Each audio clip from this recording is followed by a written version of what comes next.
நல்லா இருக்கியாமா? நல்லா இருக்கு ராசா. தெக்க திருநெல்வேலி வரைக்கும் போகணும். அப்படி போற வழியில அவங்க பாத்துட்டு போலான்னு வந்தேன்.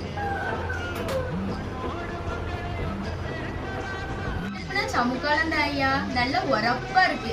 அத பாக்கும் போதெல்லாம் எனக்கு வாணியாவன் தாயா வருது. கடல்ல வெக்கையா இருக்கோ? நான் அங்க போனதும் மின்விசிறி அனுப்பி வைக்கிறேன். ஆனா அது மின்சாரம், ஜாக்கிரதையா பயன்படுத்தணும். முடிஞ்ச அனுப்பி வை. அங்க உனக்கு தேவைப்பட்ட வச்சுக்கையா. ஐயா இன்னைக்கு சாப்பிட்டுட்டு தான் போகணும். இல்லம்மா, நான் புறப்படணும். என்னையா இது, எப்ப வந்தாலும் வீட்டுல ஒரு நிமிஷம் கூட இருக்க மாட்டேங்குது ஐயா. சரி சரி, எல்லாருக்கும் சோறு போடு, சாப்பிட்டே போறோம்.